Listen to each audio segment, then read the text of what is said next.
This is the New York City FC Pregame Live.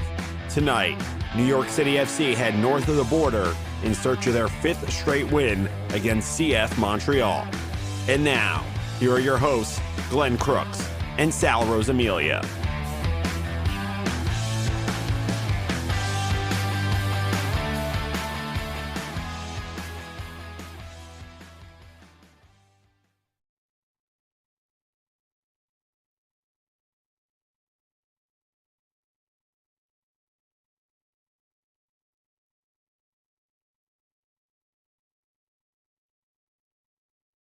Here, everyone, and there he is, Sal Rosamilia with me. We're on the live commentary today, which begins at 7:15 on the New York City FC network with the pregame show featuring head coach Nick Cushing and presented by Ford. And you always want to hear that. It's 10, 11, 12 minutes with the coach, and in a 1v1 format, he'll sometimes offer things maybe that are not heard during the weekly presser. And we really get in depth about Tati Castellanos and Eber and Tylus Magno. And Sal, for as much as Tati Castellanos was the story in the Inter-Miami match, a 2-0 win for New York City, great fond farewell for Tati, gets an assist on the game winner. Today's match is more now life without Tati, and that's more the story. It is. And, you know, for New York City fans, I don't think it's doom and gloom. As great a player as Tati Castellanos has been for New York City and in MLS, and he was on his way to potentially an MVP season. I think a second Golden Boot award. But it's not that New York City can't compete for a championship. How many teams can lose their best player and most impactful player offensively, certainly, and still, I think, be the favorites the way it's going right now for another MLS Cup? When you look at the numbers for New York City without Tati Castellanos in the lineup, 8 matches in the last couple of years since he's really taken over as a dominant force in MLS. Right. 4 wins, 3 draws, and 1 loss. Now, don't get me wrong. It's a tremendous loss for New York City. It is. And there are a lot of factors that you have to look at there. But I think more importantly, and we'll get to it in a moment, is how Eber has replaced Castellanos as a starter this year. Eber has 4 starts and beyond admirable in how he's replaced Tati. Before we go on, it's one thing that I want to do publicly, and it's really condolences to the entire CF Montreal family. First team assistant coach Jason Titulio succumbed to brain cancer yesterday at the age of 38, and he is just a lifelong fixture here in Montreal. Started as a player here in 2002. He worked in the Montreal Impact Academy, and then on a couple of occasions, their first team assistant when they were the Impact, and now they're CF Montreal. It's the same franchise, just a different side. So certainly our thoughts are with that CF Montreal family on what is a very difficult day. Passed away late Thursday, leading into Friday. From the point of view of Montreal against New York City FC, it's really been tough for CF Montreal. The series a difficult one, especially here at Saputo, where they've never won. Their only home win in 6 games has been at Exploria Stadium in Orlando when and all the Canadian teams were involved with this, playing their home matches in the States because of COVID protocols. And that was the 2-1 victory last July. But here at Exploria, and then overall, it's 9 wins, 2 losses, and 4 draws for New York City. So they've really been dominant. Early this season, right? New York City's first win this season came at home. Home opener, the unveiling of the banner celebrating the New York City FC MLS Cup, and Tylus Magno emerged with a goal and assist. Santi Rodriguez a goal and assist, and Alexander Callens, I think, got the first goal of the season. He did, and it looked like New York City maybe was recovering from what was a sluggish start, but there were still multiple games being played. Montreal also was involved in CONCACAF Champions League at the time. So that was back in March. This is months later, where New York City is in second place in the Eastern Conference, just a single point behind Philadelphia at the start of tonight's games. And Montreal, they're not that far back either. They're in 4th place, so they're a top 4 team. And both teams, Montreal and New York, have a game in hand on the team directly in front of them, right? So Philly's played one more game than New York City, so 3 points tonight, although Philly is playing, could jump New York City into first place. And Montreal, with 3 points, their game in hand on Red Bull, who's in third, can jump up above Red Bull. All right. Pending results. So, Sal, what I want to do now is let's go back to the Inter-Miami match because we knew it was the farewell match for Tati. It wasn't officially announced, and you could see how he acknowledged the supporters at the end of the match. And then on Monday, the announcement came that, indeed, he was moving on to Girona of La Liga. But it was, as I said, a nice farewell for Tati.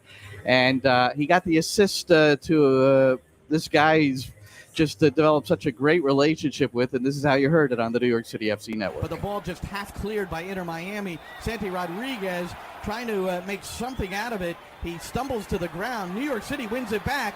Now it's Maxi Morales in the area. Dribbles to his left, and it's a goal for Maxi Morales! At a very sharp angle on the left. Somehow got it past Callender. And here comes Tati Castellanos. The first to hug Maxi Morales. Lifts him high into the air. And Maxi with an emotional hug. The pair of Argentinians have performed so well together here. And Maxi Morales, his first goal of the season, the assist leader all time for New York City FC, opens the scoring. It's New York City FC 1 and Inter Miami 0.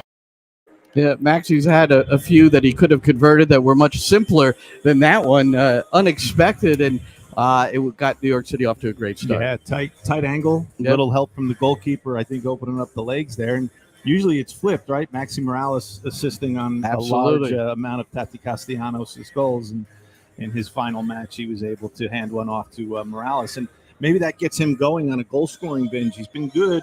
Handling the midfield, had a nice, stretch of games here where he's gotten a few assists to boost those numbers a little bit. But NYC can certainly use some goal scoring from Maxi Morales. Cool sky here in Montreal beyond the stanchions of Stade Saputo, a 20,000 seat capacity here. Very intimate setting, and it is not expected to rain at all. Temperatures, the last time we were on the road together, Sal, it was 105 degrees at kickoff at FC Dallas at 8 o'clock. I think it was 105 or 103. It doesn't matter.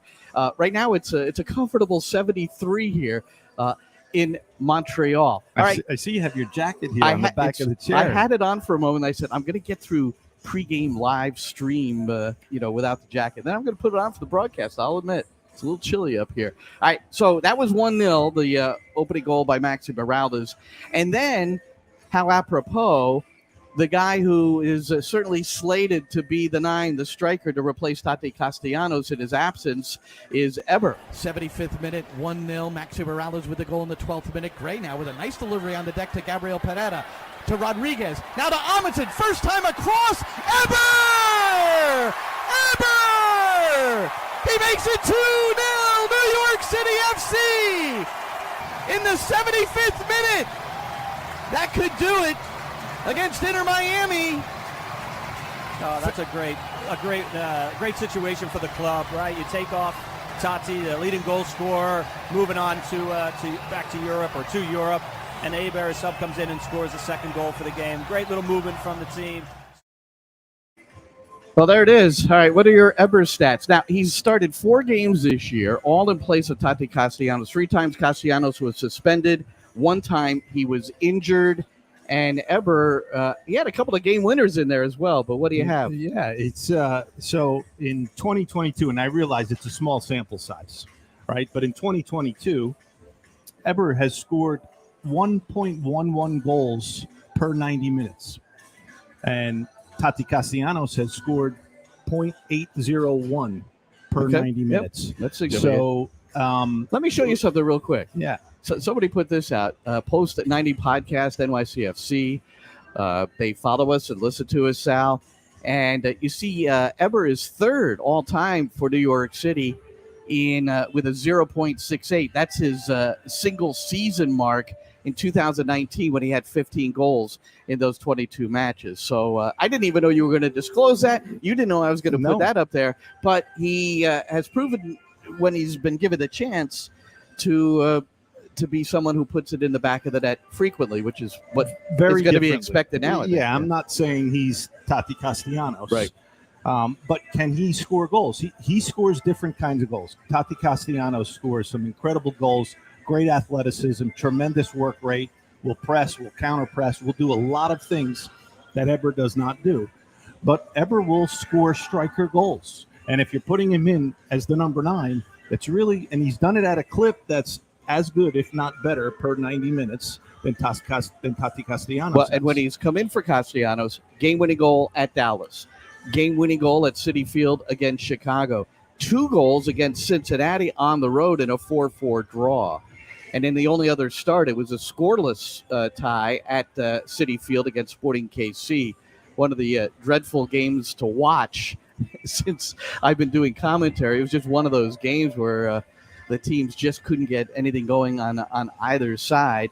So those are his 4 starts. We're going to reveal the starting lineup shortly. We fully expect Eber to be in the 11. He deserves it, and I think Nick Cushing more than intimated that during the week when I kind of asked him about, what about the replacement for Tati Castellanos? What do we do now as we look to carry the commentary for New York City FC? Is it safe to say that it's almost a trial period just to see what might work best? Obviously, from game to game, you make your own plan based on the opponent. But Eber up top, he hasn't been there on a regular basis since 2019. And Magno, was brought in. We saw him more maybe as a wide player. You like to see him inside too. So is it sort of a trial period? Is that fair? I think it's fair to say it's going to be a trial period purely because we haven't got Tati. So we're going to have to make a change over a consistent period of time because it's not like he's gone for a week like it was his yellow cards. He's moved. But I don't feel it's a trial period in the sense of I fully trust Heber. We know that we can rely on him. We've seen him when he's played regularly, score regularly. And we've seen him most recently when he came into games, contribute with goals. So, I think Heber will cement his place in the team. But, the nature of this league is you have to rotate and you have to shift because the games come thick and fast. And probably when you haven't played regularly to then play regularly, it's going to take time for you to be able to get the physical endurance. And so you'll probably see Heber coming out of games at times and Tales going in the 9, and maybe when there's a lot of games Heber not starting but Tales starting as a 9. I think we have the opportunity to play a lot of different almost denominations of those 4 or 5 attacking plays because of the quality that we have.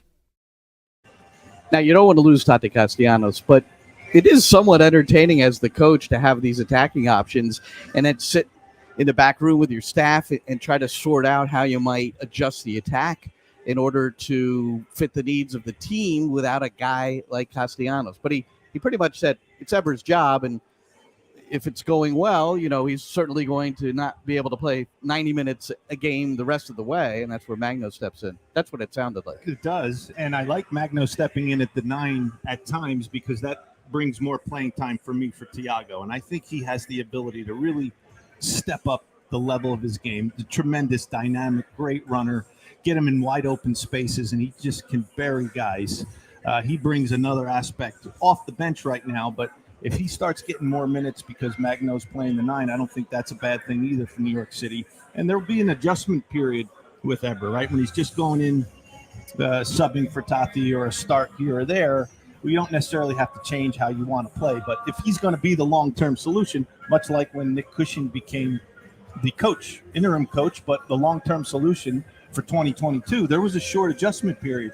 And we're seeing how now, after that little bit of an adjustment, how good the team is going. And I think we might deal with that with Eber a little bit when he's the primary 9. Yeah. Figuring out because you're going to play differently with him in the field than you would Castellanos. Well, let's see what Cushing has to say about playing differently without Castellanos. You had to kind of lay the groundwork for a little bit different of a game plan without Castellanos? Yeah, I think when you have a player like Tati that has almost incredible physical attributes, it changes your game a little bit when you take him out of the team. Heber is a really good football player, and like you say, Tales can go and play in the 9 as well. And they just they're just different players, so it changes a little bit the way that we play. It gives us opportunities in different areas. I don't say it makes us better or worse. It just gives us opportunities in different areas to exploit the opponent. And it means that we just have to look at our game, especially without the ball, just to look at our press inside and see how we retain the same identity, but maybe just working in a slightly different way. Tati in the press does almost a job and a half and has the ability to run between players and be really aggressive. And we just have to get on the training pitch and work at it. You know, maybe the first player that we send in is different. Maybe it's not the 9. Maybe it's a midfield player. Maybe it's one of the wingers. But at the same time, the concept of how we want to look and where we want to put pressure on teams will remain the same. You know, we don't want to change the way that we're playing. It's a style that we play throughout our clubs, and you know, we'll continue to be aggressive and try and control teams in their own half. Well, I think, Sal, that's one of the more interesting things I've heard him say, kind of giving as complete an outlook as I've heard since the departure of Castellanos. You know, it was in the works, and there was always the question, you know, what might you do?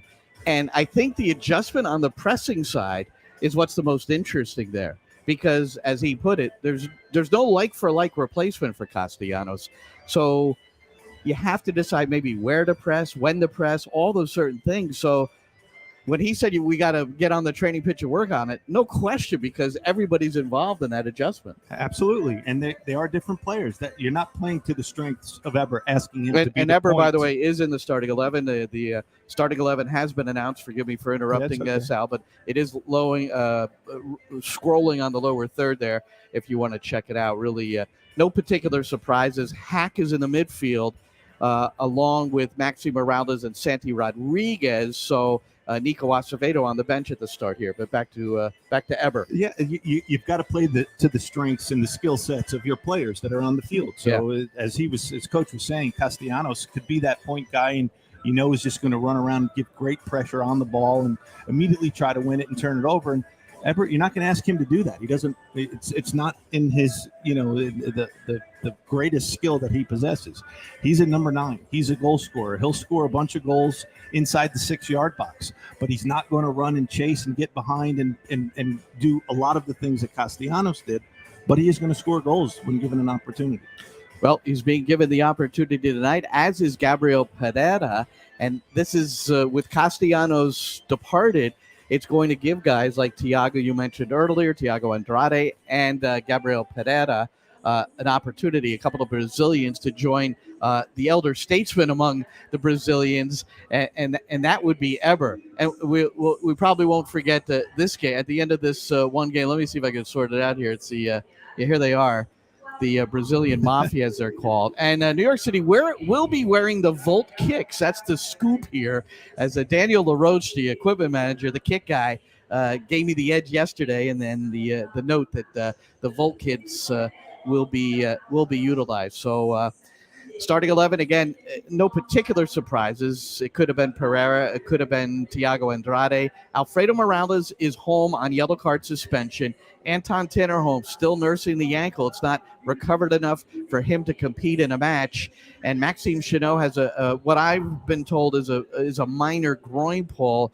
He did not make the trip. And then Keaton Parks is still recovering for the surgery, which was recent. It was surgery on the blood clot in the same calf area as last year. It is apparent that it's at least a 2-month before he returns type of injury, similar to what happened a year ago, last season, near the tail end of last season, to Keaton Parks. Yes. So, I mean, we talk about the depth of the offensive players for New York City, and it's tremendous. Great depth in the front 4, front 5, however you want to put it out on the field. They've got multiple great pieces. A little lack of depth in the center back position.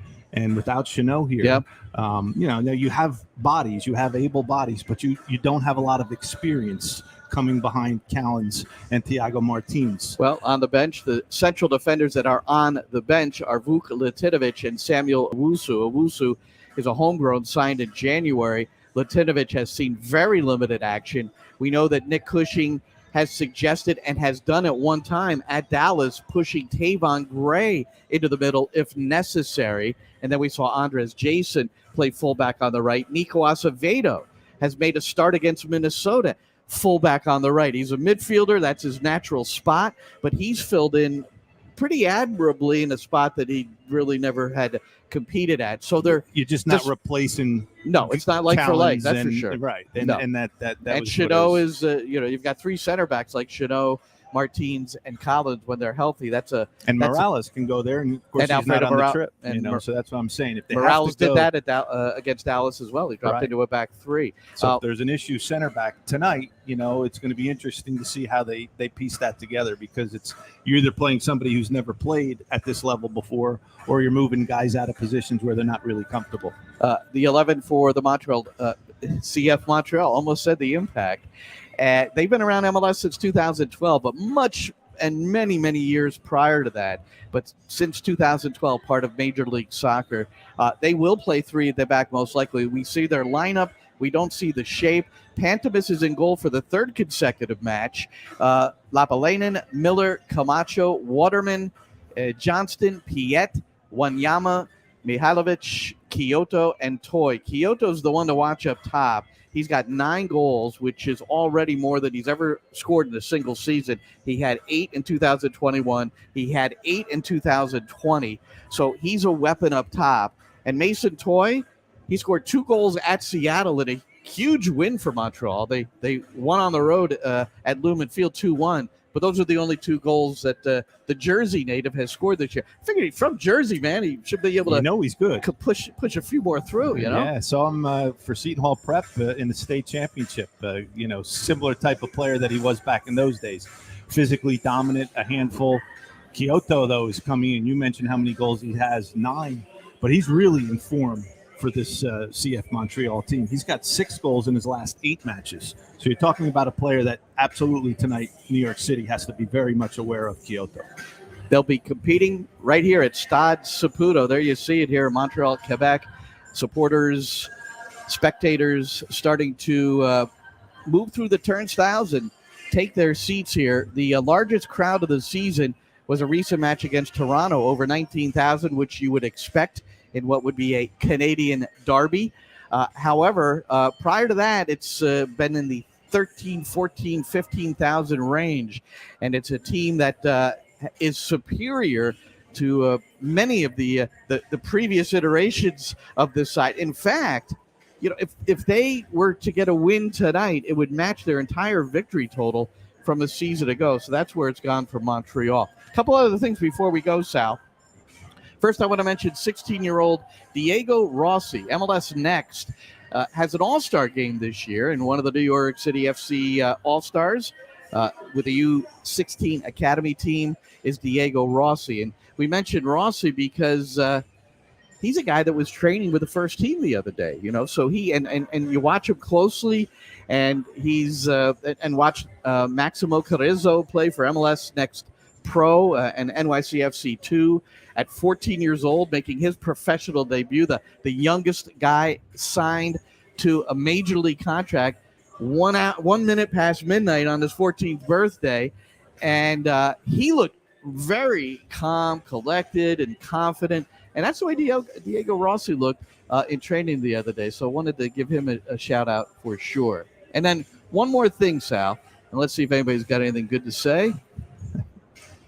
All right, well, where's brother? Brother said hello the last time I was here. He put me first in front of you, and you were upset about it. What was that? Here's one. Matrita, this might be a question for you. Matrita loaned out, opening a DP slot. Will City make the move? Might need some firepower with Tati heading out. Well, I think they're good in firepower, to be honest with you. I mean, and also their head coaches said the priority is a midfielder. Yeah. So I think if you take those into consideration, then here we go. It's just a nice, encouraging chat. Thank you, Anthony. Go Boys in Blue. You can always chime in with your comments on Facebook or my YouTube channel. So please do. And if they're clean and worthy, I'll be happy. I'll be happy to share them. And now, where's Anthony? Now I got to try to. All right, Anthony, you're gone, but not forgotten. not forgotten at all. This last thing I wanted to do is when I first met Nick Cushing, we have something in common, and it did connect us initially, and we had a good chat, and we've been pretty close ever since. The interim head coach for New York City FC. He was 7 years the coach at Manchester City, Sal, where he coached Carly Lloyd, who I coached at Rutgers University. And he has 7 of his former Manchester City players in the squad tomorrow for England against Germany for the Euros, the finals at Wembley, where they have already announced 87,000 will be in attendance. So I asked Nick about that this week, and this is a guy with a lot of pride. What does it mean to you, and how has it been watching? Yeah, I've watched all the games, and I continue to watch the Manchester City women's team and the English WSL because it's a really competitive league, and the standard and the games are really exciting. Of course, I'm really proud of the girls because I had them across, the 2015 World Cup in Canada and then the 2017 Euros. And they went out in semi-finals in both of those. They were incredibly disappointed not to get to the final in 2019 in France. So they had a real desire to go one step further and get to a final. And you see the likes of Kira Walsh and Georgia Stanway and Lauren Hemp, those players that were younger players maybe in 2019. Now they're cemented in the national team and are real important players. And yeah, I'm really proud of them because they have a huge desire to win at club and country level, and England has put so much resource and so much focus on trying to improve the women's game that I think this now is a real example of if you support the women's game and you improve players and you make the game professional, fans will come and the team will be successful. So I'm super proud of them, and I hope they go one step further and lift the trophy. And at Wembley. So I think for them, they played Germany. I've been twice to see England women play Germany, and both games have been not the outcome that we wanted. So this one, hopefully third time lucky. Yeah. So Nick's kind of my hero there, I have to say, as a women's coach for that many years, 7, and then to come here, top assistant to Ronnie Dyla, certainly play a massive role in the club winning their first MLS Cup. And now on an interim basis, and he's on trial. We talked about the strikers on trial. Well, Nick Cushing's on trial. 4 wins, 1 loss, 3 draws in his 7 MLS games. Not bad. And 6 straight unbeaten, 4 straight wins. I mean, the trend, 3 consecutive clean sheets. Yeah, the trend is going up after what You're I a keeper. I think thought you would have focused on that a little bit. I try not to sometimes. But he sounds like a manager, doesn't he? And he's very open. He's great. He's very engaging with you in these. He gives information, right? You appreciate that from a coach because you're trying to get something out of him that you can use in these matches. But so often coaches don't want to give you any little bits of nuggets in fear that the other team is going to be listening or take something from it.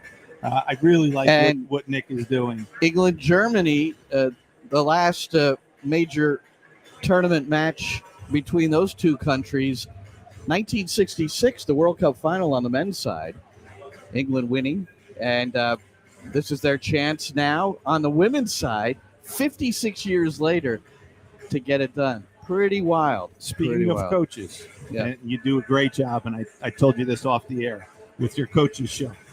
How do fans who are tuning in tonight? How do they find? If you subscribe to Sirius XM, go to FC 157.